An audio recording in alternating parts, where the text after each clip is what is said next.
When your mother promises no surprise guests at Thanksgiving dinner, you'd think that means something.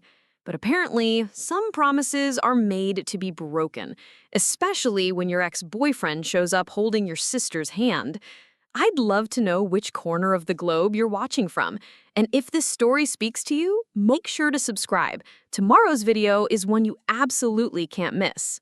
The autumn leaves were just beginning their final descent when I drove up the familiar gravel driveway to my childhood home in Millfield. The old colonial house stood exactly as I remembered it, with its weathered blue shutters and the porch swing that still creaked in the October wind. After 3 years of living across the country in Portland, coming home for Thanksgiving felt both comforting and strange. My name is Jessica Brooks, and at 28, I thought I had finally figured out how to navigate family gatherings without drama. The key, I'd learned, was managing expectations and maintaining boundaries. That's why I'd called my mother, Patricia, 2 weeks before the holiday to discuss the guest list. "Mom, I need to know who's coming to dinner," I had said during our phone conversation. "No surprises this year, okay? I can't handle any unexpected drama." She had laughed in that dismissive way she'd perfected over the years. "Oh, honey, you're being paranoid. It's just family this time. Your father, me, you, and Emma. Simple and peaceful, just like you wanted." Emma was my younger sister, 25 years old, and the golden child who could do no wrong in our parents' eyes. While I had moved away to pursue my career in graphic design, Emma had stayed local, working as a nurse at the county hospital and living just 20 minutes away from our parents. She was the dutiful daughter who never missed a Sunday dinner, never forgot a birthday, and never caused any real trouble. The conversation with Mom had put me at ease. After my messy breakup with Ryan Mitchell 18 months ago, I had been dreading the possibility of running into him during my visit. Millfield was small enough that encounters were almost inevitable, but at least I could control my own family's dinner table. Ryan and I had dated for 2 years, and for most of that time, I genuinely believed we were building towards something permanent. He was charming, ambitious, and had this way of making everyone around him feel like they were the most important person in the room. My family adored him. My mother would light up whenever he walked into a room, and my father actually seemed to respect his opinions about everything from politics to home improvement projects. The breakup was brutal, not just because of the betrayal, but because I had to extract myself from a relationship that had become deeply intertwined with my family life. Ryan had been coming to family dinners for months. He had helped my father fix the back deck. He had driven my mother to doctor's appointments when her car was in the shop. Ending things with him meant disrupting the entire family dynamic. But that was 18 months ago, and I had spent that time rebuilding my life in Portland. I had thrown myself into my work, developed a solid group of friends, and even started dating again. Nothing serious yet, but I was finally feeling like myself again. This Thanksgiving was supposed to be my victory lap, proof that I had moved on and was thriving. I pulled my rental car into the familiar spot beside the old oak tree and grabbed my overnight bag from the trunk. The house smelled like cinnamon and roasting turkey when I walked through the front door, and for a moment, everything felt exactly right. This was home, warm and inviting and full of memories that predated all the relationship drama. Mom appeared from the kitchen, wiping her hands on a dish towel, her graying hair pulled back in the same practical ponytail she'd worn for as long as I could remember. She hugged me tightly, and I breathed in the familiar scent of her lavender soap. "Jessica, you made it! How was the drive from the airport?" She stepped back to look at me, her hands still on my shoulders. "You look wonderful, honey. City life is treating you well." "Thanks, Mom. It's good to be home." The drive was fine, just a lot of construction on Route 15. I looked around the living room, noting the same furniture arrangements, the same family photos on the mantel. "Where's Dad?" "He's in the garage, pretending to organize his tools, but really just hiding from all the cooking chaos. You know how he gets when I take over the kitchen." She laughed and started walking back toward the kitchen. "Come help me with the sweet potatoes. Emma should be here soon." I followed her into the kitchen, which was in full Thanksgiving preparation mode. Every surface was covered with dishes in various stages of completion. The turkey was already in the oven, filling the room with that distinctive holiday aroma that instantly transported me back to childhood Thanksgivings. As I helped Mom peel sweet potatoes, we fell into our familiar rhythm. She updated me on neighborhood gossip, told me about her book club's latest dramatic selection, and asked careful questions about my life in Portland. I could tell she was trying to gauge whether I was happy, whether I had any romantic prospects, whether I might ever consider moving back home. The conversation was comfortable and predictable until I heard a car door slam outside. Mom glanced at the clock on the stove and smiled. That must be Emma. She's right on time. But as I looked out the kitchen window, I saw something that made my stomach drop. Emma was indeed walking up the front path, but she wasn't alone. Behind her, carrying what appeared to be a bottle of wine and a bouquet of flowers, was Ryan Mitchell. My hands froze on the sweet potato I was peeling. "Mom," I said carefully, trying to keep my voice level, "I thought you said it was just family this year." She didn't meet my eyes, suddenly very focused on stirring the gravy. "Well, Emma asked if she could bring someone, and you know how hard it is to say no to her. Besides, it's Thanksgiving. The more the merrier, right? But you specifically promised no surprises, no extra guests. You said it would be simple and peaceful." Mom finally looked at me, and I could see the defensive posture I remembered from childhood arguments. "Now, Jessica, don't be dramatic. Ryan is practically family anyway. He's been so good to Emma these past few months, driving her to work when her car was having problems, helping her move furniture in her apartment. He's really turned his life around." The words hit me like a physical blow. These past few months. Emma and Ryan had been seeing each other for months, and no one had told me. Worse, Mom was defending their relationship as if I should be happy about it. The front door opened, and I could hear Emma's cheerful voice calling out her arrival. Mom immediately brightened and called back, welcoming them in. I stood frozen in the kitchen, still holding the half-peeled sweet potato, trying to process what was happening. Emma appeared in the kitchen doorway first, looking radiant in a way that I had never seen before. She was wearing a deep burgundy sweater that complemented her dark hair, and she was practically glowing with happiness. Behind her, Ryan appeared, looking exactly the same as I remembered, but somehow more confident, more settled. "Jess!" Emma rushed over to hug me, and I mechanically returned the embrace. "I've missed you so much. How was your flight? You look amazing." Over Emma's shoulder, I could see Ryan standing awkwardly in the doorway, clearly uncertain about how to handle this situation. Our eyes met briefly, and I saw a flash of something. Maybe guilt, maybe regret, before he looked away. "Hi, Jessica," he said quietly. "It's good to see you." I couldn't bring myself to respond. The kitchen suddenly felt impossibly small, filled with tension that Mom was determinedly ignoring and Emma seemed oblivious to. This was supposed to be my peaceful family Thanksgiving, my chance to come home as the successful, independent woman I had worked so hard to become. Instead, I was standing in my mother's kitchen watching my ex-boyfriend hand flowers to my sister while my mother acted as if this was the most natural thing in the world. The silence stretched on for what felt like an eternity before my father's voice boomed from the garage entrance, completely oblivious to the tension crackling through the kitchen air. "Well, well, look who decided to grace us with his presence." Dad appeared, wiping grease off his hands with an old rag, his face breaking into a genuine smile when he spotted Ryan. "How have you been, son? Haven't seen you around here in ages." Ryan's posture shifted, becoming more relaxed as he stepped forward to shake my father's hand. "I've been good, Mr. Brooks. Really good, actually. Thanks for having me today." Dad clapped Ryan on the shoulder with the kind of enthusiasm he usually reserved for his favorite sports team winning a championship game. "Nonsense. You're always welcome here. You know that." He glanced around the kitchen, finally noticing the awkward positioning of everyone. "Where should I put these flowers Emma brought? They're beautiful." "Actually, Dad, Ryan brought those," Emma said, her voice carrying a note of pride that made my chest tighten. "He's been so thoughtful lately." The pieces were clicking into place in the most painful way possible. This wasn't some casual rebound relationship that had started recently. The way Emma spoke about Ryan, the comfortable way he interacted with my parents, the fact that he knew exactly which flowers Mom preferred for the dining room table, this had been going on long enough for him to reestablish himself as part of the family dynamic.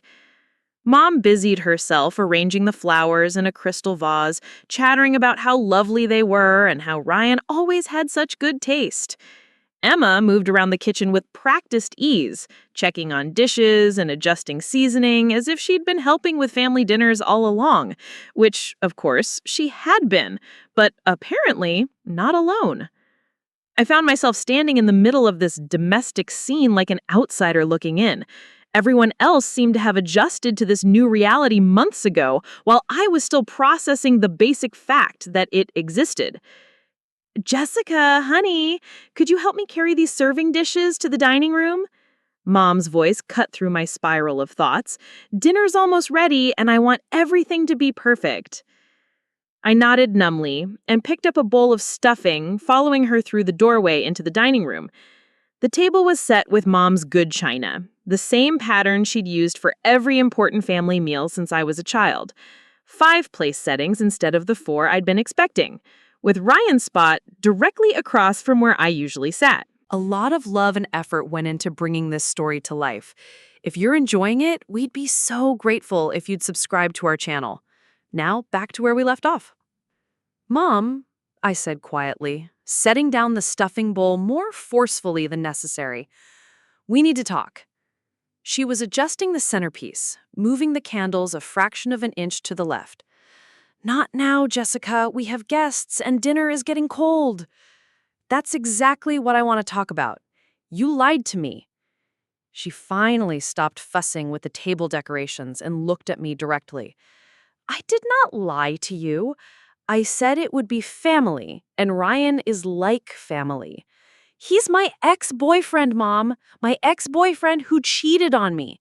And now he's dating Emma, and you didn't think I deserved to know about this before I walked into your kitchen?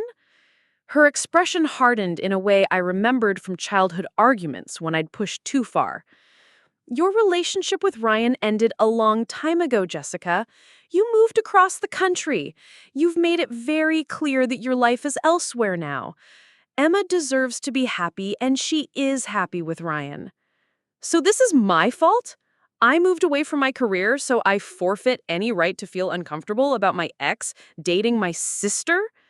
You're being selfish. Emma has been nothing but supportive of you. She never said a bad word about you, even when you cut all of us out of your life for months after the breakup. That hit harder than I expected. It was true that I'd gone through a period of minimal contact with my family after everything fell apart with Ryan. I'd needed space to heal, to figure out who I was without him and without the version of myself that had existed in this house. But I hadn't realized that my family had interpreted my absence as abandonment. I didn't cut you out. I needed time to process everything. Well, while you were processing, the rest of us kept living our lives. Emma was here, helping with Dad's surgery recovery. She was here when I had that scare with the chest pains. She's been here, Jessica, and so has Ryan. Dad had surgery? What chest pains? Mom's expression softened slightly. Your father had his gallbladder removed in June.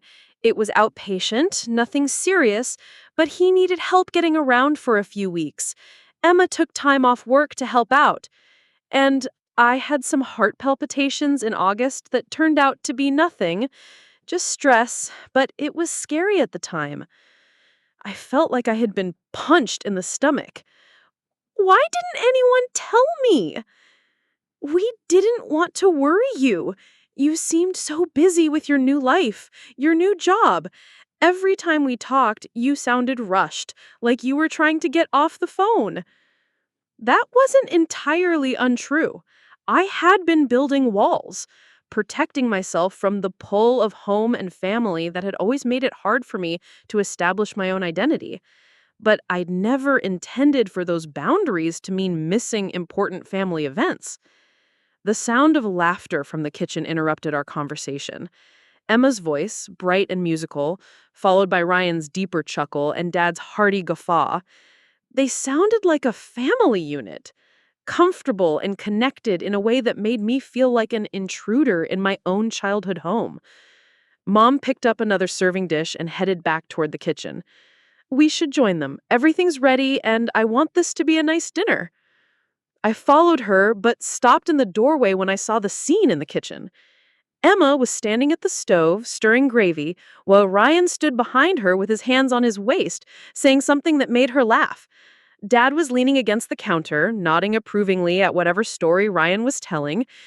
It was so familiar, so similar to countless holiday preparations I remembered from when Ryan and I were together, except now Emma was in my place, and everyone seemed perfectly content with the substitution. Ryan must have sensed my presence because he looked up and caught my eye. He stepped away from Emma quickly as if he'd been caught doing something wrong. Jessica, I hope this isn't too awkward for you. Emma thought it would be okay, and your mom said... I held up a hand to stop him. It's fine. Let's just get through dinner. But it wasn't fine, and everyone in the room knew it. The easy family atmosphere shifted, becoming more careful and polite. Emma moved away from Ryan, busying herself with last-minute preparations. Dad cleared his throat and announced that he should probably wash up before we sat down to eat. As everyone scattered for their final dinner preparations, Emma approached me hesitantly. Jess, I know this is weird. I wanted to tell you myself, but I wasn't sure how, and then time kept passing and it got more complicated. How long? I asked simply. She looked down at her hands. We started talking again about 6 months ago. He reached out because he wanted to apologize for how things ended between you two. He felt terrible about everything. 6 months. They'd been together for 6 months, which meant this had started around the time Dad was having his surgery, when I was focused on a major project at work and barely calling home. He's different now, Jess. Really different. He's been going to therapy, working on himself. He knows he messed up with you, and he's genuinely sorry about that. I wanted to ask her if she really believed that people could change that dramatically, or if she was just telling herself what she needed to hear to justify dating her sister's ex-boyfriend. I wanted to ask if she'd considered how this might affect our relationship, or if she'd weighed the potential consequences against her feelings for him. Instead, I just nodded. I'm happy you're happy, Emma. She searched my face, clearly looking for signs of anger or resentment. Are you really okay with this? Before I could answer, Mom's voice called from the dining room. Come on, everyone! Everything's getting cold! And just like that, the moment for honest conversation was gone. We were going to sit down at the family table, pretend everything was normal, and navigate our way through what was sure to be the most uncomfortable Thanksgiving dinner in Brooks' family history. The dining room felt smaller than I remembered as we all filed in and took our seats. Dad claimed his usual spot at the head of the table, while Mom bustled around making final adjustments to the serving dishes. Emma guided Ryan to the chair directly across from mine, and I realized this seating arrangement was no accident. Mom had planned this entire scenario, positioning us face to face as if proximity would somehow force us all to work through 18 months of unresolved history over turkey and cranberry sauce. Dad rubbed his hands together enthusiastically, surveying the spread before us. Patricia, you've outdone yourself again. This looks incredible. Mom beamed at the compliment, settling into her chair with the satisfied air of someone who'd successfully orchestrated a complex military operation. Well, I had help this year. Emma brought her famous green bean casserole, and Ryan contributed that wine pairing app he's always talking about to help us choose the perfect bottles. I glanced at the wine bottles lined up on the sideboard, noting that they were indeed perfectly matched to our menu. This wasn't some last-minute dinner invitation. Ryan had been involved in the planning process, probably for weeks. Ryan cleared his throat, raising his water glass.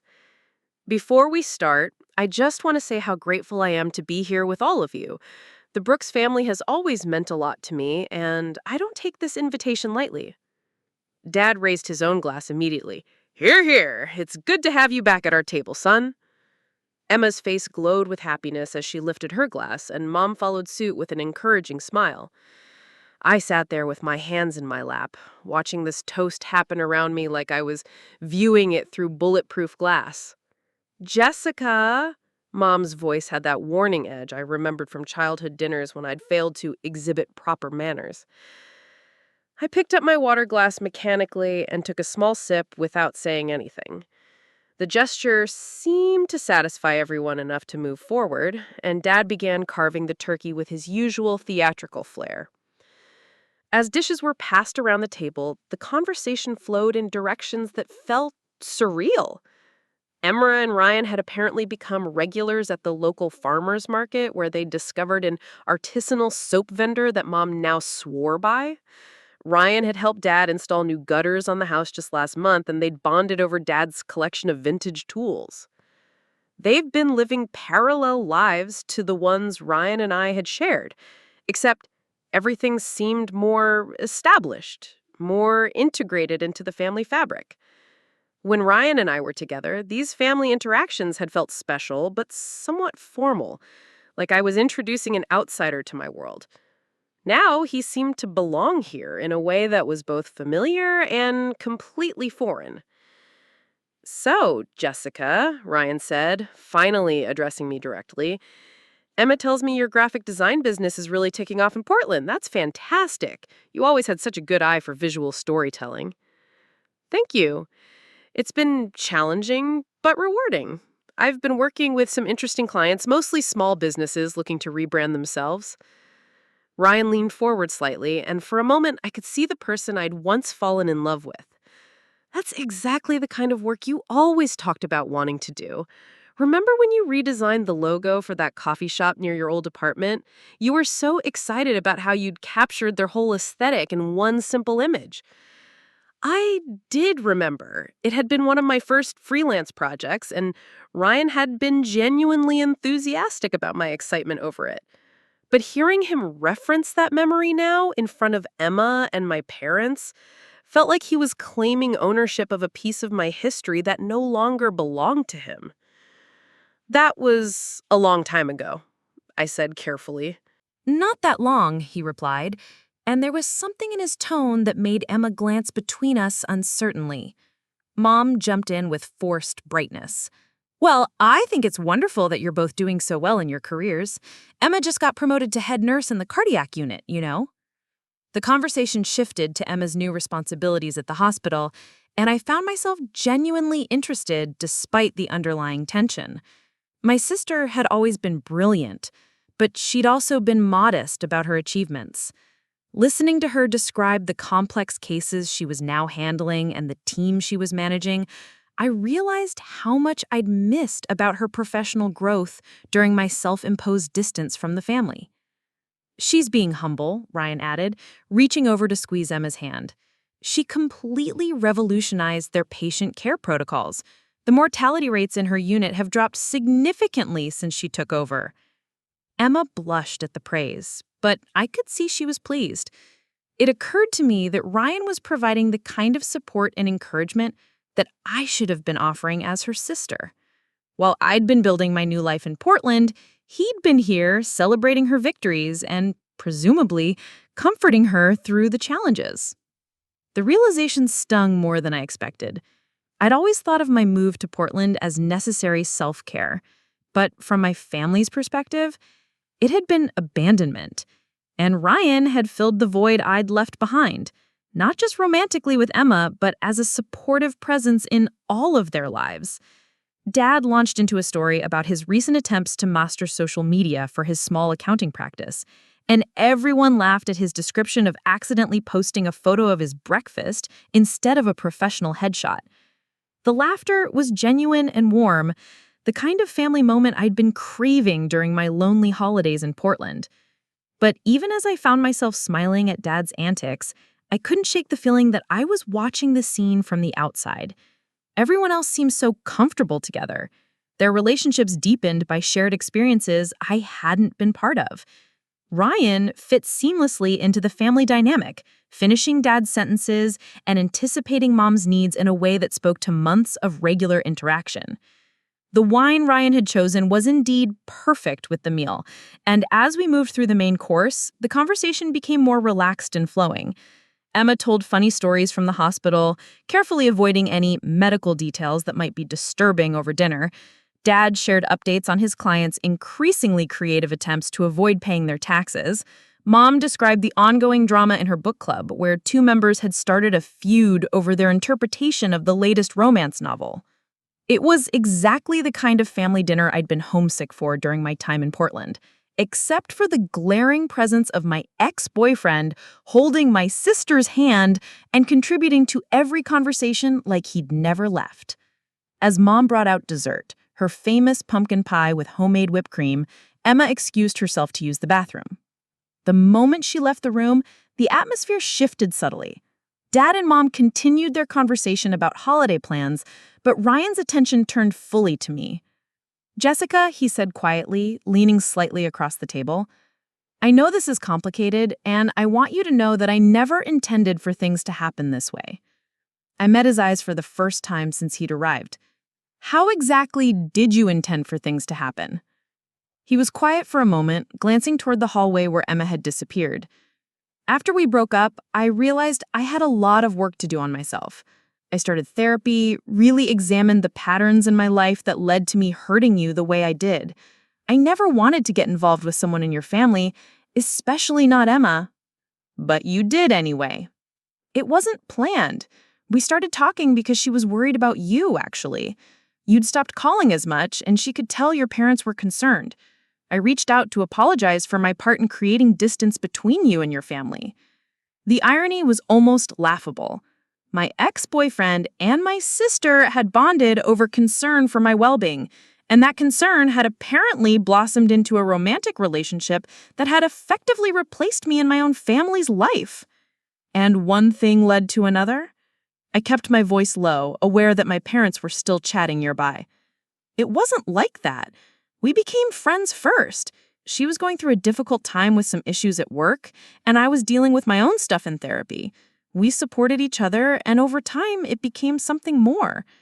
Emma's footsteps in the hallway signaled her return, and Ryan straightened in his chair, the moment of honesty evaporating as quickly as it had appeared. But in those few sentences, he'd revealed something important. This relationship hadn't been built on passion or sudden attraction, but on mutual support during a time when they were both feeling abandoned by me, which somehow made it worse. Emma returned to the table with a bright smile, completely unaware of the charged conversation that had just taken place between Ryan and me. She slid back into her chair and immediately noticed the tension lingering in the air. "Did I miss something?" she asked, glancing between Ryan and me with a puzzled expression. "Just catching up," Ryan said smoothly, but I caught the slight tightness around his eyes that I remembered from our relationship. It was the same look he'd worn whenever he was hiding something significant. Mom began cutting the pumpkin pie with ceremonial precision, treating each slice like a work of art. "This recipe belonged to your great-grandmother," she told Ryan, as if he hadn't heard the story multiple times during our relationship. "4 generations of Brooks women have made this exact pie for Thanksgiving." Ryan accepted his slice with appropriate reverence. "It's always been my favorite part of your Thanksgiving dinners, Mrs. Brooks. Some traditions are worth preserving." The comment felt loaded with meaning, and I wondered if he was referring to more than just pie recipes. Perhaps he saw himself as part of the family tradition that needed preserving, with Emma simply being the new vehicle for his continued inclusion. Dad launched into his traditional post-dinner speech about gratitude, listing everything he was thankful for this year. His health recovery, Mom's clean bill of health after her scare, Emma's promotion, my successful business in Portland, and Ryan's return to the family fold. Each item on his list felt like a small knife twist, particularly the last one. As we worked our way through dessert, Emma began sharing stories from her childhood that I'd never heard before. Apparently, during my teenage years, when I was too absorbed in my own drama to pay attention to my little sister, she'd been navigating her own complex social situations at school. She talked about a group of girls who'd bullied her for months, making her dread lunch periods in gym class. I had no memory of Emma going through this experience, which meant I'd been completely oblivious to her struggles while living in the same house. The realization added another layer of guilt to the evening's emotional complexity. Ryan listened to these stories with the kind of attentive engagement that I remembered from our early dating days, asking thoughtful questions and offering gentle observations that made Emma light up with appreciation. He was being the supportive boyfriend I'd once thought he was. Except now, that support was directed toward my sister. After we finished eating, Mom suggested we move to the living room to continue visiting, a family tradition that I had forgotten about during my years away. Dad immediately claimed his recliner, while Mom bustled around lighting candles and adjusting the lighting to create a cozy atmosphere. Emma curled up on one end of the couch, and Ryan settled beside her with an ease that spoke to countless evenings spent in this exact configuration. I took the remaining armchair, the same seat I had occupied as a teenager when I wanted to be part of family gatherings but maintain some physical distance. Dad pulled out his phone and started showing Ryan photos from his recent fishing trip with his brother, my Uncle Mike. Apparently, Ryan had been invited on this trip but couldn't make it due to work commitments. The fact that he'd been invited at all was another revelation about how deeply he'd been reintegrated into our extended family network. While Dad scrolled through fish photos, Mom turned her attention to me with the kind of focused intensity that meant serious conversation was coming. "Jessica, honey, I've been thinking about what you said earlier, about feeling like we kept secrets from you." She settled into her usual spot on the couch, folding her hands in her lap. "Maybe we haven't been communicating as well as we should have been." It was an opening, but one that came loaded with the potential for either healing or explosive confrontation. I could feel everyone's attention shifting toward our conversation, even though Dad and Ryan continued their discussion about fishing techniques. "I appreciate that, Mom, but I think the issue is bigger than communication. I feel like you've replaced me with Ryan and everyone's just pretending that's normal." Emma shifted uncomfortably beside Ryan, and I saw him place a reassuring hand on her knee. The gesture probably meant to be supportive, but it felt possessive to me, like he was staking his claim to his territory in my family. "Nobody replaced you, Jessica," Mom said firmly. "You chose to create distance between yourself and this family. We respected that choice, even when it hurt us. But we didn't stop living our lives while we waited for you to decide whether you wanted to be part of ours again. That's not fair.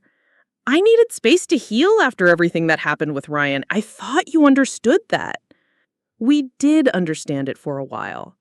But 18 months is a long time, honey. Emma was here when your father needed surgery. She was here when I thought I might be having heart problems. She was here for Sunday dinners and birthday celebrations and all the small moments that make up a family's life together. And Ryan was here too, apparently." Mom's expression hardened slightly. "Ryan has been a good friend to this family. He's shown up when we needed help, and he's brought joy back into Emma's life. I won't apologize for being grateful for that." Emma finally spoke up, her voice quieter than usual. "Jess, I know this is hard for you, but Ryan isn't the same person he was when you two were together. People can change, and people can grow." I turned to look directly at my sister, this person who'd shared a childhood with me but had apparently lived through experiences I knew nothing about. Can they really? Or do they just get better at hiding their flaws until the next time they hurt someone? "That's not fair," Emma said, her voice gaining strength. "You don't get to come home after more than a year of minimal contact and pass judgment on my relationship. You don't know what Ryan has been through or what we've built together. I know what he put me through. I know he cheated on me with a coworker while we were supposedly planning a future together. I know he lied to my face for months before I found out the truth." Ryan had gone completely still during this exchange, his attention fixed on his hands rather than meeting anyone's eyes. Dad had stopped scrolling through his photos and was watching our conversation with the wary expression he'd always worn during family conflicts. "Jessica," he said finally, his voice carefully controlled, "you have every right to be angry with me about what happened between us. What I did was inexcusable. And I've spent a lot of time in therapy working through the issues that led to those choices. But what Emma and I have is completely separate from what you and I had." "Is it, though? Because it seems like you've just moved from one Brooks sister to another, kept the same family relationships, the same holiday traditions, the same Sunday dinners. The only thing that changed was which bedroom you ended up in." The words hung in the air like a physical presence, and I immediately regretted the crude implication. Emma's face flushed red, and Mom made a sharp intake of breath that indicated I'd crossed a line that couldn't be uncrossed. "That was completely inappropriate," Mom said, her voice ice cold. "You owe your sister an apology." But Emma was already standing up, tears beginning to form in her eyes. "No, Mom. She doesn't owe me anything. She's made her feelings about the situation perfectly clear. She thinks I'm just some consolation prize, some convenient replacement for the relationship she walked away from. Emma, that's not what I meant. Isn't it? Because that's exactly what it sounded like. You think I'm too stupid to know what I'm being used, or too naive to recognize when someone actually cares about me. You think the only reason Ryan could possibly be interested in me is because I'm available and familiar." She was right, of course. That was exactly what I'd been thinking, even if I hadn't intended to say it quite so bluntly. But seeing the hurt in her eyes, I realized that my assumptions said more about my own insecurities than it did about Ryan's motivations or Emma's worth. Ryan stood up beside Emma, his arm moving protectively around her shoulders. "I think we should go," he said quietly. "This conversation isn't productive for anyone." Emma nodded, wiping at her eyes with the back of her hand. "Thank you for dinner, Mom. It was delicious, as always." She moved toward the hallway without looking at me, and Ryan followed her after offering a polite but distant goodbye to my parents. Within minutes, I heard the front door close and the sound of car doors slamming outside. Dad had set down his phone and was staring at the floor, while Mom sat rigid on the couch with her lips pressed into a thin line. I had managed to accomplish the exact opposite of what I'd hoped for this Thanksgiving. Instead of proving that I'd moved on and could handle being around Ryan, I'd demonstrated that I was still so wounded and bitter that I was willing to hurt my own sister to make a point. The silence that followed Emma and Ryan's departure was suffocating. Dad remained slumped in his recliner, methodically cleaning his glasses with a cloth that didn't need cleaning, while Mom sat frozen on the couch like a statue carved from disappointment. The cheerful holiday atmosphere we'd carefully constructed over dinner had evaporated completely, leaving behind the acrid smell of burned bridges and ruined relationships. I stayed in my chair, staring at the spot where Emma had been sitting just moments before, replaying my words and wondering how I'd managed to transform from the wronged party into the family villain in the span of a single evening. The worst part was that I could feel the truth of Emma's accusations settling into my bones like a poison. I had been thinking of her as a replacement, as someone too naive to recognize manipulation when she saw it. Mom finally broke the silence, her voice carrying a weariness that seemed to age her by years. "I think you should apologize to your sister." The suggestion hit me like a slap, not because it was wrong, but because it was so obviously right. I should apologize. I should call Emma immediately, grovel if necessary, and try to repair the damage I'd just inflicted on our relationship. But the part of me that was still wounded and angry resisted the idea of being the one to back down. "She's dating my ex-boyfriend. Doesn't that seem problematic to you at all?" Dad looked up from his glasses, his expression more serious than I'd seen him all evening. "Jessica, that relationship ended 18 months ago. You moved 3,000 miles away. What exactly did you expect Emma to do? Put her entire romantic life on hold indefinitely in case you ever decided to care again?" The words stung because they contained enough truth to cut deep. I had moved away, both physically and emotionally. I had pulled back from family phone calls and visits, creating distance that I told myself was necessary for healing, but which had probably felt like rejection to everyone left behind. "I expected my family to have my back," I said weakly. "I expected some basic loyalty." Mom's composure finally cracked. Loyalty? You want to talk about loyalty? Emma has been loyal to this family every single day for the past 18 months. She's been loyal when you couldn't be bothered to call on Dad's birthday. She's been loyal when you missed my anniversary celebration because of some work deadline. She's been loyal through every family gathering you were too busy to attend. Each accusation hit its mark, because each one was undeniably accurate. I had missed Dad's birthday, caught up in a major project deadline. I had skipped their anniversary party because I'd convinced myself that a work commitment was more important than a family celebration. I'd been so focused on building my new life that I had gradually dismantled my old one without realizing the full cost. And Ryan, Mom continued, her voice gaining intensity, has been more present in this family over the past 6 months than you've been since you graduated college. He drives me to doctor's appointments when my car's in the shop. He helps your father with projects around the house. He shows up, Jessica, consistently and without being asked. The comparison was devastating because it was fair. Ryan had been doing the things that a good family member does, while I'd been maintaining the bare minimum contact necessary to avoid feeling guilty about my absence. But he cheated on me, I said, the words sounding petulant even to my own ears. Doesn't that count for anything? Dad leaned forward in his chair, his elbows on his knees. Of course it counts. What he did to you was wrong, and we were all angry about it when it happened. But people make mistakes, Jessica, sometimes terrible mistakes. That doesn't mean they're incapable of learning from them or changing their behavior. You think he's really changed? I think he's been in therapy for over a year. I think he's taken responsibility for his actions instead of making excuses. I think he treats your sister with respect and kindness, and I think she's happier than she's been in years. Mom nodded in agreement. Emma lights up when she talks about him. She's confident and joyful in a way I haven't seen since she was a teenager. Whatever he was like in your relationship, he's different with her. That was perhaps the most difficult thing to accept. Not just that Ryan might have genuinely changed, but that he might have changed specifically for Emma in ways he'd never been willing to change for me. The thought opened up a well of insecurity that I'd been trying to keep sealed since the moment he'd walked into the kitchen. Maybe I'm just not the kind of person who inspires people to be their best selves, I said quietly. The admission surprised all three of us. I hadn't meant to voice that particular fear, but it had slipped out during a moment when my usual defenses were down.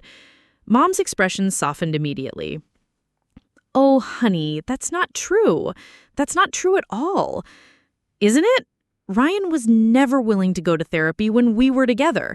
He never wanted to have serious conversations about our relationship or his behavior. He was content to keep things superficial and avoid any real personal growth. But apparently Emma inspired him to do all the work on himself that I couldn't. Dad stood up and moved to the couch beside Mom, a gesture that created a united front, but also made me feel more isolated in my chair across the room. Jessica, people change when they're ready to change, not when someone else wants them to. Ryan's willingness to work on himself now doesn't diminish your worth or reflect poorly on who you were in that relationship. But it felt like it did. It felt like Emma had succeeded where I had failed, that she had been able to reach parts of Ryan that had remained closed off to me. The rational part of my mind understood that personal growth often happens on its own timeline, independent of external relationships. But the wounded part of me could only see evidence of my own inadequacy.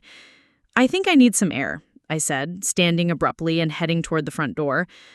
The November evening was crisp and clear, with stars visible in the small-town sky in a way they never were in Portland. I sat on the porch swing, pulling my sweater tighter around my shoulders and trying to process the emotional wreckage of the past few hours. The swing creaked gently as I rocked back and forth, the familiar sound bringing back memories of countless evenings spent in this exact spot during my childhood. I'd sit out here when I was upset about friendships or school stress or teenage heartbreak, finding comfort in the rhythmic motion and the distance from whatever problem was consuming me. But this time, I couldn't swing away from the problem because I was the problem. I was the one who'd said cruel things to my sister. I was the one who'd made my family choose sides on what should have been a peaceful holiday. I was the one who'd let 18 months of hurt and anger spill out all over people who'd been trying to include me in their happiness.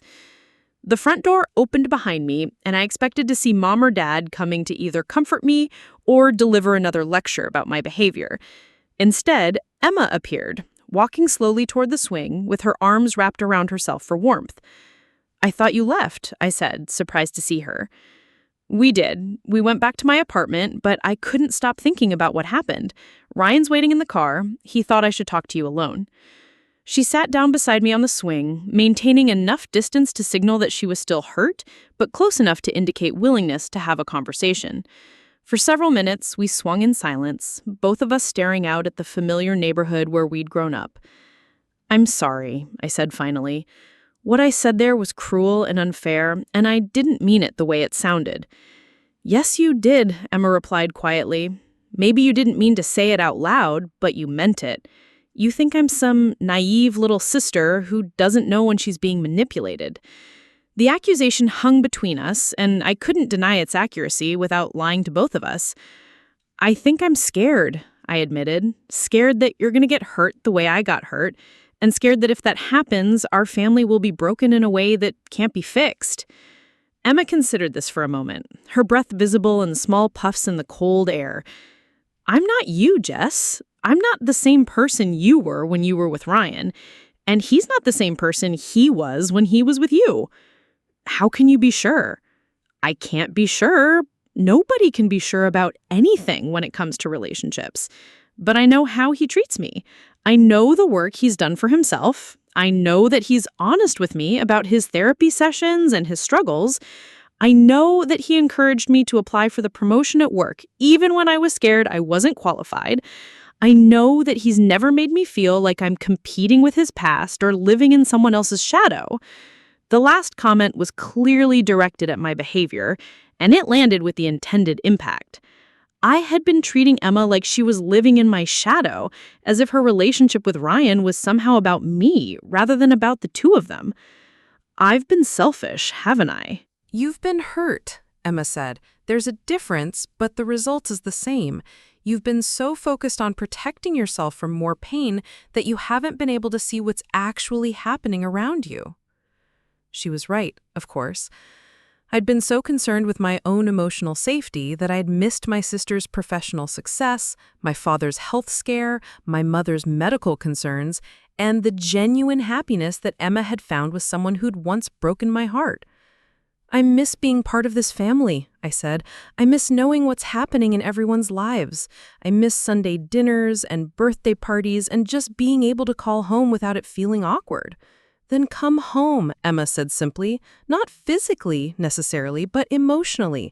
Stop punishing all of us for Ryan's mistakes. Stop assuming that every choice we make is somehow about you or against you." "What if I can't handle seeing you two together? What if it's too painful?" "Then that's something you'll need to work through, probably with professional help.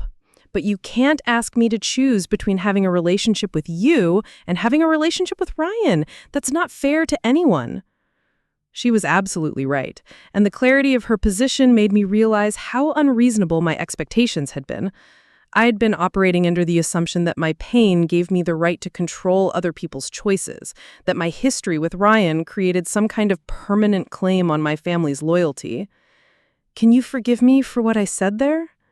Emma was quiet for a long moment, and I could see her considering the question seriously rather than offering an automatic reassurance.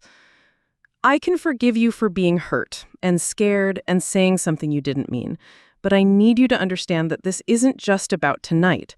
This is about 18 months of feeling like I lost my sister because she decided that protecting herself was more important than maintaining our relationship." The words hit harder than any anger could have. Emma wasn't just upset about my comments regarding Ryan. She was grieving the loss of our closeness, the gradual erosion of our sisterly bond that had been happening long before tonight's confrontation. "I never meant to lose you," I said, and for the first time all evening, I felt tears beginning to form. "I was just trying to figure out how to be okay again." "I know, but healing doesn't happen in isolation, Jess. You can't rebuild your life by cutting out everyone who reminds you of the parts you want to forget. Family means showing up even when it's complicated and messy and uncomfortable. Through the living room window, I could see Mom and Dad cleaning up the dinner dishes together, their movements synchronized by decades of shared domestic routine. They'd be married for 32 years, which meant they'd navigated countless conflicts and disappointments and betrayals, both large and small. They'd figured out how to forgive each other, how to grow together, how to create space for change and healing within the context of their relationship. Maybe that was what I'd been missing. I'd been so focused on healing as an individual that I'd forgotten how to heal as part of a family system. I'd been trying to solve my problems by removing myself from the complex web of relationships that had both wounded and sustained me, not realizing that real healing might require me to stay present and engaged even when it was painful. "Do you really love him?" I asked Emma. She smiled for the first time since she'd sat down beside me. "Yeah, I do. I really do." The simplicity of her answer and the joy in her voice when she said it finally broke through the last of my resistance. This wasn't about me or my history with Ryan or my fear of being replaced. This was about my sister finding happiness with someone who was apparently capable of being the partner she needed, even if he hadn't been able to be that person for me. "Then I want you to be happy," I said, and meant it. Emma smiled at my words, a genuine expression of relief that transformed her entire face. For the first time since I'd arrived home, she looked like the little sister I remembered from our childhood, the one who used to crawl into my bed during thunderstorms and ask me to braid her hair before school dances. "Thank you for saying that," she said softly. "It means everything to me." We sat in comfortable silence for a moment, the tension that had been crackling between us finally beginning to dissipate. The familiar sounds of our neighborhood evening surrounded us. Dogs barking in distant yards, the hum of traffic on the main road, and the rustle of leaves in the oak tree that had sheltered this porch swing for decades. "Ryan's really waiting in the car?" I asked, glancing toward the street where I could now make out the silhouette of a figure sitting in Emma's Honda Civic. "He insisted on it. He said this conversation needed to happen between us, without him trying to defend himself or explain his perspective. He thought it would be more honest that way." The gesture surprised me, though perhaps it shouldn't have. The Ryan I'd known had never been particularly skilled at reading social situations or knowing when to step back and let others work through their conflicts. But this showed a level of emotional intelligence that spoke to the personal growth Emma kept insisting he had undergone. "What happens now?" I asked. "I mean, with all of us. How do we move forward from here?" Emma considered the question carefully, her breath forming small clouds in the increasingly cold air. "I think we start by acknowledging that things can't go back to the way they were before. Too much has changed, and too much has been said. But maybe that's not necessarily a bad thing." "What do you mean?" "I mean, maybe our family relationships needed to evolve anyway. You're not the same person you were when you lived here, and I'm not the same person I was when you left. Mom and Dad have had to adjust to having both their daughters living independent adult lives. Adding Ryan to the mix just complicated everything, but the fundamental changes were already happening." She was right. I'd been so focused on the disruption caused by Ryan's presence that I'd failed to recognize the more gradual shifts that had been occurring naturally as Emma and I both matured into adults with our own careers, relationships, and priorities. "I think I've been trying to preserve a version of our family that doesn't exist anymore," I said. "Like I wanted to come home and find everything frozen exactly as I left it, so I could step back into my old role without having to adjust to anyone else's growth." "That's pretty human," Emma replied. "Change is scary, even when it's positive change, but trying to stop it from happening just creates more problems." A car door slammed in the distance, and I looked up to see Ryan walking slowly up the front path. He moved hesitantly, clearly uncertain whether his approach would be welcomed or would reignite the conflict that had just begun to resolve. Emma waved him over, and he approached the porch with the careful movements of someone entering potentially hostile territory. He stopped at the bottom of the steps, keeping a respectful distance while trying to read the situation. "How are things?" he asked, his voice cautious but hopeful. "Better," Emma said, reaching out to take his hand as he climbed the steps. Jess and I have been talking. Ryan looked at me directly for the first time since our brief exchange during dinner. Jessica, I want you to know that I never intended for my relationship with Emma to cause you pain. I know that doesn't change the impact, but I wanted you to hear it from me. I studied his face, looking for signs of the manipulation and charm that had once fooled me so completely. But what I saw instead was genuine concern, the kind of careful honesty that comes from someone who's learned to take responsibility for their impact on others. I appreciate that, I said, and I owe you an apology for some of the things I said tonight. I was angry and hurt, but that doesn't excuse being cruel. He sat down on the porch railing, positioning himself where he could see both Emma and me without crowding either of us. I understand why you're angry. I understand why this situation feels like a betrayal. If I were in your position, I'd probably feel the same way.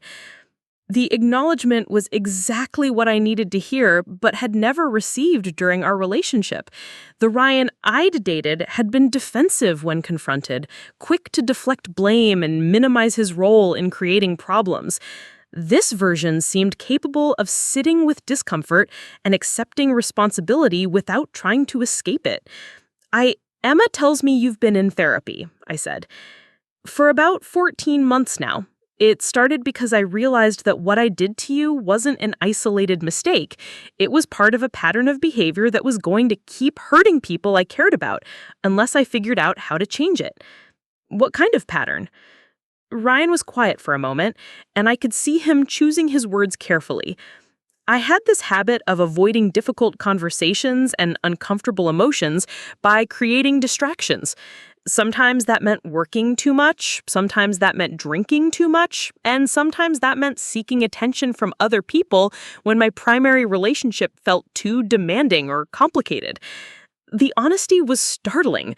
During our 2 years together, Ryan had never demonstrated this level of self-awareness or willingness to examine his own motivations.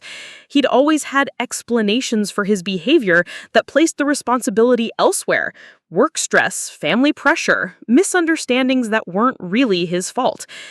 Therapy helped you figure that out? Therapy helped me recognize patterns I'd been repeating since I was a teenager.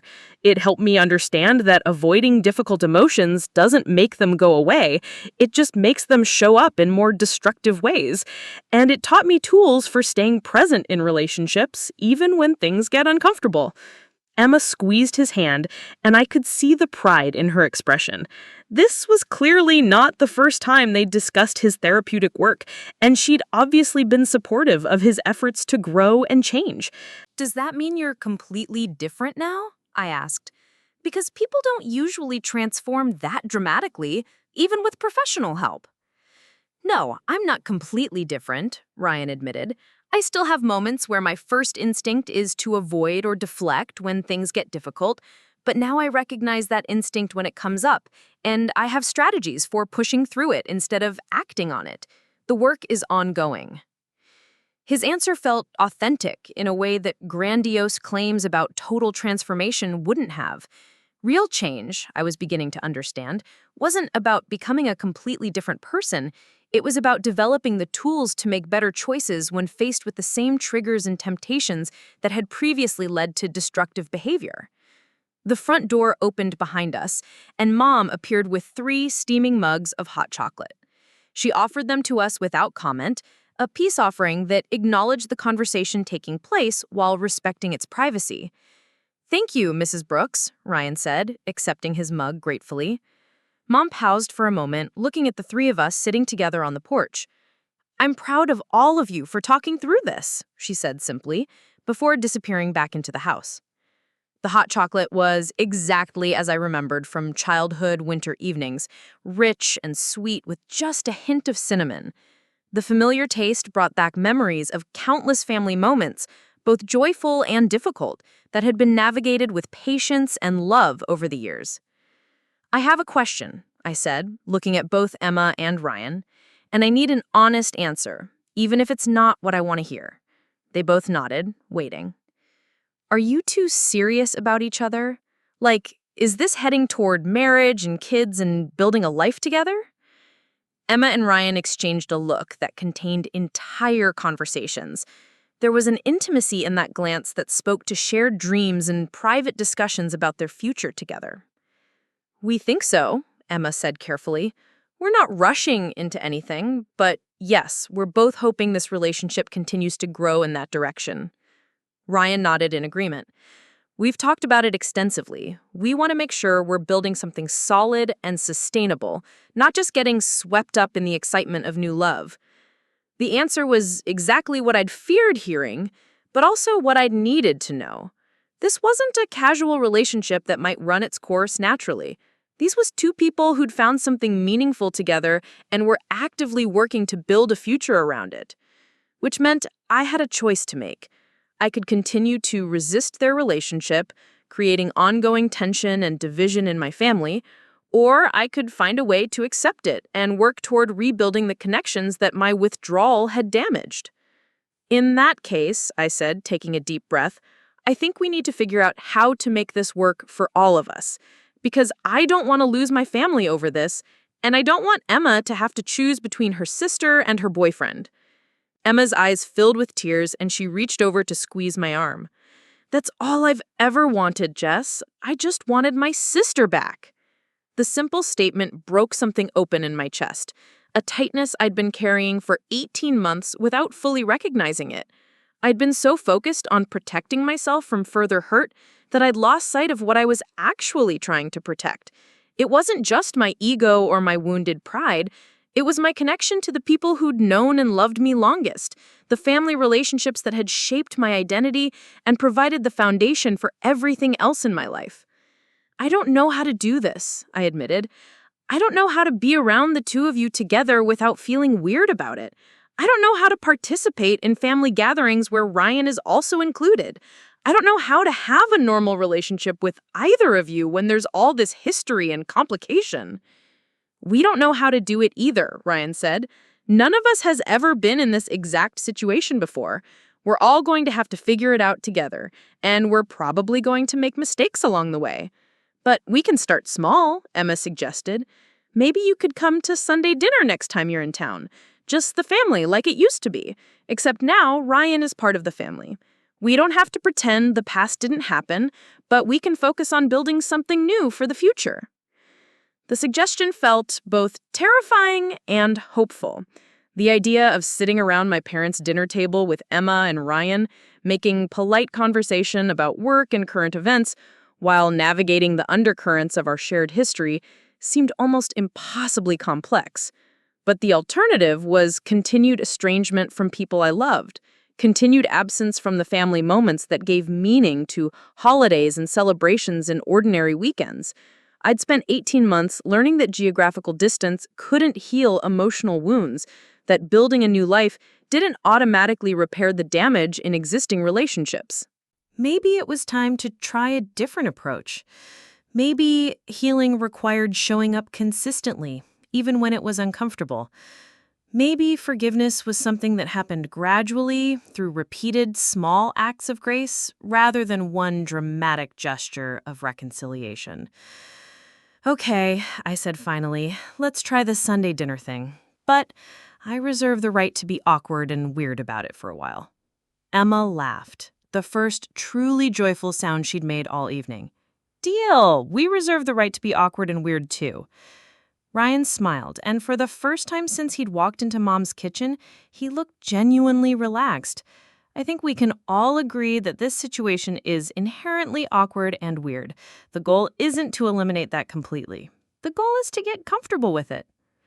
As if summoned by our laughter, Mom appeared in the doorway again, this time followed by Dad. They joined us on the porch, Dad settling into an old wooden chair while Mom perched on the porch railing beside Ryan. "Is everything okay out here?" Dad asked, though his expression suggested he already knew the answer. "We're working on it," Emma said. "We've decided to start with Sunday dinners and see how it goes." Mom's face lit up with the kind of joy that only comes from seeing a long-feared disaster transform into unexpected hope. "That sounds wonderful," she said. "I'll make your favorite pot roast, Jessica." And just like that, we were planning future family gatherings, tentatively sketching out a new version of our relationships that could accommodate both the damage that had been done and the growth that was still possible. It wouldn't be easy, and it probably wouldn't be smooth, but it felt like a beginning rather than an ending. Later that night, as I lay in my childhood bedroom listening to the familiar sounds of the house settling around me, I thought about the difference between healing and avoiding. For 18 months, I'd been avoiding difficult conversations, avoiding complicated emotions, avoiding the messy work of rebuilding relationships that had been damaged by betrayal and disappointment. But avoidance, I was learning, wasn't the same as healing. Real healing required showing up, staying present, and doing the hard work of figuring out how to love people even when they'd hurt you or made choices you didn't understand. Tomorrow, I would fly back to Portland and resume my life there. But this time, I wouldn't be running away from my family. I'd be carrying them with me, along with the commitment to show up for Sunday dinners and birthday parties and all the ordinary moments that bind families together across distance and difference and the inevitable complications of loving imperfect people. It wasn't the Thanksgiving I'd planned, but it might have been exactly the Thanksgiving I needed. 3 months later, I found myself standing in the Portland airport, boarding pass in hand, for my second trip home since Thanksgiving. This time, I wasn't arriving for a holiday or special occasion. I was coming for Emma's birthday dinner. A simple Sunday gathering that would have seemed unremarkable to most families, but felt like a small miracle to ours. The flight gave me time to reflect on how much had changed since that explosive November evening. True to our agreement, I'd started joining the family for Sunday dinners during my visits home. The first few had been exactly as awkward as we'd predicted, filled with careful conversations and deliberate politeness that felt nothing like the natural family dynamic I remembered from childhood. But gradually, something had shifted. Ryan and I had developed a cautious friendship built on mutual respect and shared affection for Emma. We'd never be close in the way we'd once been as romantic partners, but we'd found a comfortable middle ground that allowed us to coexist peacefully at family gatherings. More importantly, Emma and I had been rebuilding our sisterly relationship through regular phone calls and text conversations. Without the immediate pressure of navigating Ryan's presence, we'd been able to reconnect over the small details of our daily lives. Her experiences managing her hospital unit, my latest design projects, shared memories from our childhood that took on new meaning as we processed them as adults. I'd also started therapy myself, working with a counselor in Portland to understand my own patterns of withdrawal and avoidance. The work was difficult and often uncomfortable, but it was helping me develop tools for staying present in relationships, even when they triggered old wounds or fears. As the plane descended into the familiar landscape of my hometown, I felt none of the anxiety that had characterized my previous visits. Instead, I found myself genuinely looking forward to seeing my family and celebrating Emma's 26th birthday. Mom picked me up at the airport, chattering excitedly about the dinner preparations and Emma's reaction to the surprise party they'd planned. Apparently, Ryan had been instrumental in coordinating the guest list and decorations, another example of how thoroughly he'd integrated himself into our family's traditions and celebrations. The house was already buzzing with activity when we arrived. Dad was hanging streamers in the dining room while Emma sat at the kitchen table, ostensibly helping with food preparation, but actually being kept busy with small tasks to prevent her from discovering the surprise elements. Jess! Emma jumped up to hug me, her face lighting up with genuine happiness. I wasn't sure you'd make it with your work schedule being so crazy. I wouldn't miss it, I said, and meant it completely. How does it feel to be 26? Ancient, she laughed, but also kind of exciting. I feel like this is going to be a good year. Ryan appeared from the living room, carrying a box of party supplies that he set down carefully before approaching us. Jessica, it's good to see you again. How was your flight? The greeting was warm, but appropriately measured, reflecting the friendship we'd been building over the past few months. We'd learned to navigate our interactions with mutual respect and genuine care for Emma's happiness, which had made family gatherings significantly more comfortable for everyone involved. Smooth flight? Thanks for asking. Emma tells me you're the mastermind behind today's surprise elements. Guilty as charged, he said with a grin, though your mom did most of the actual work. I just provided moral support and manual labor. Mom beamed at the praise, clearly delighted with how well Ryan had integrated into the family's party planning traditions. Over the past few months, I'd watched him become genuinely helpful rather than just charming, taking on real responsibilities rather than simply showing up to enjoy the benefits of family membership. The afternoon unfolded with the kind of easy family chaos that I'd been missing during my years of self-imposed distance. Extended family members arrived throughout the day. Uncle Mike and his wife Sarah, a few family friends who'd known Emma since childhood, and two of her closest colleagues from the hospital. I found myself genuinely enjoying the party preparations, helping Dad with last-minute decorations while Emma was distracted by phone calls from friends wishing her happy birthday. There was something deeply satisfying about being useful in a family context again, about contributing to a celebration rather than just observing from the periphery. Ryan and I ended up working together to set up a memory board featuring photos of Emma from various stages of her life. As we sorted through the pictures, many of which I hadn't seen before, I realized how much of my sister's life I'd missed during my period of withdrawal. There were photos from her nursing school graduation, her first day at the hospital, various work celebrations, and social gatherings with friends I didn't recognize. But there were also pictures that included me, holiday gatherings, family vacations, casual moments that captured our sisterly bond before it had been complicated by romantic relationships and geographical distance. This one's my favorite, Ryan said, pointing to a photo of Emma and me from last Christmas, both of us laughing at something Dad had said during the gift opening. You can see how happy she is when you're around. The comment was offered without any agenda or manipulation, just a genuine observation about Emma's joy in my presence. It was exactly the kind of supportive statement that the old Ryan would never have made, too focused on his own needs and insecurities to celebrate someone else's important relationships. She's been happier in general lately, I said. You're good for her. Ryan paused in his photo sorting, seeming to consider my words carefully. I hope so. She's certainly made me want to be a better person than I was before. The conversation was interrupted by Emma's delighted shriek from the living room as more surprise guests arrived, two of her best friends from nursing school who'd driven up from the city. But Ryan's words stayed with me as the party continued around us.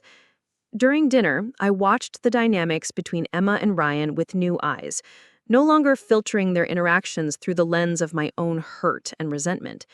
What I saw was a couple who'd built something solid together, who supported each other's growth and celebrated each other's achievements without competition or jealousy.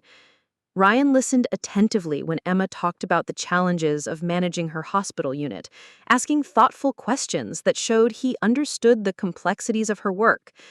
Emma, in turn, was genuinely interested in Ryan's recent promotion at his marketing firm, offering insights and encouragement that reflected deep familiarity with his professional goals. They had inside jokes and shared references that spoke to countless hours of conversation and shared experiences. They disagreed about small things, the best route to drive across town, whether the new restaurant downtown was worth trying, but navigated those disagreements with humor and respect rather than defensiveness or criticism. Most importantly, they seemed to bring out positive qualities in each other. Emma was more confident and outspoken in Ryan's presence, while he was more thoughtful and emotionally present than I'd ever seen him. Whatever they'd built together was making both of them better versions of themselves. After dinner, as we sat in the living room opening presents, Emma unwrapped a small jewelry box from Ryan. Inside was a delicate necklace with a pendant shaped like a stethoscope, clearly chosen to honor her profession and passion for nursing. "Ryan, it's beautiful," Emma said, tears forming in her eyes. "How did you find something so perfect?" I had it custom made by that jeweler downtown, the one your mom mentioned when she was talking about getting Dad's watch repaired. I wanted something that celebrated how incredible you are at your job.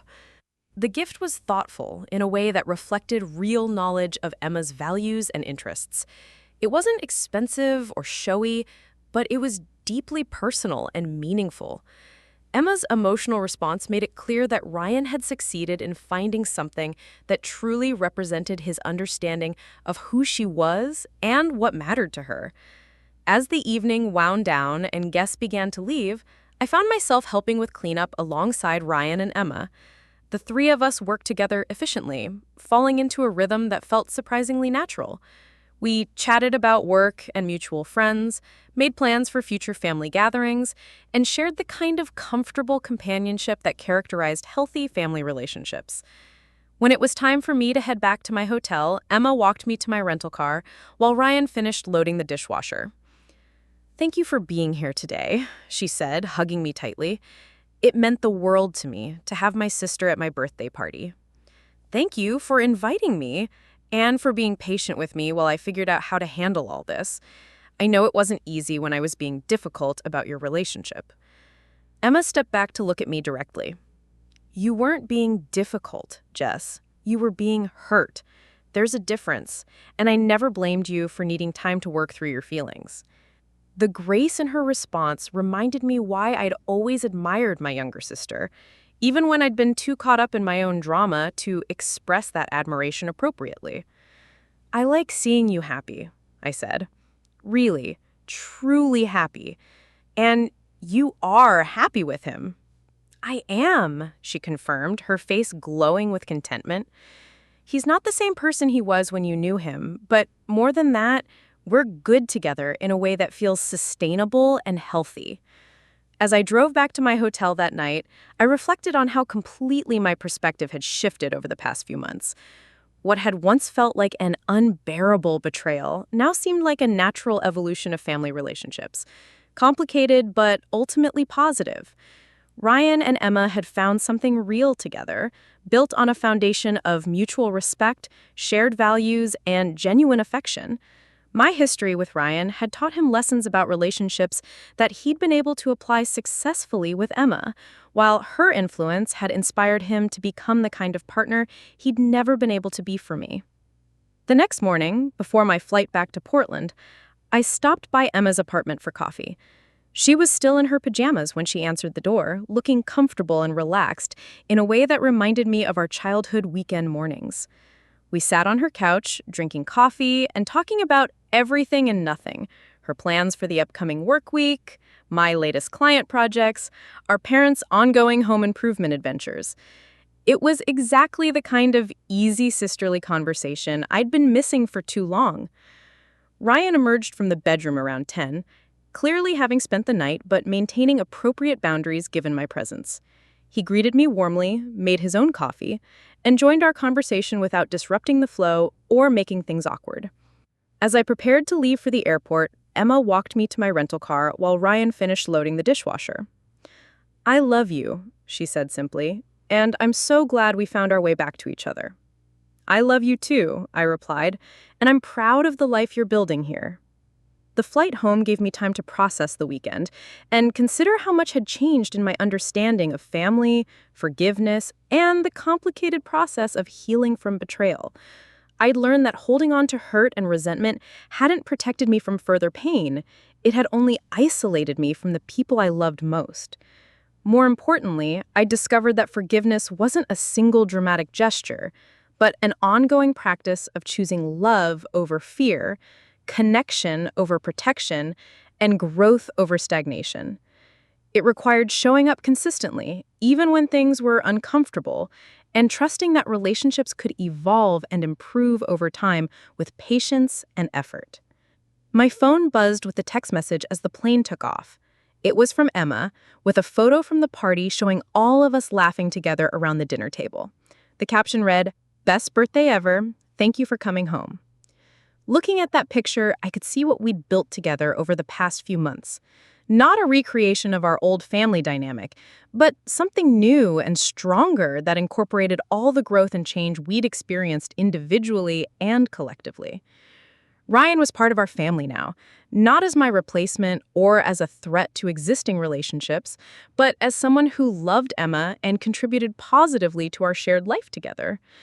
It wasn't the outcome I would have chosen 18 months ago, but it was the reality we created together through patience, honesty, and a commitment to prioritizing love over pride.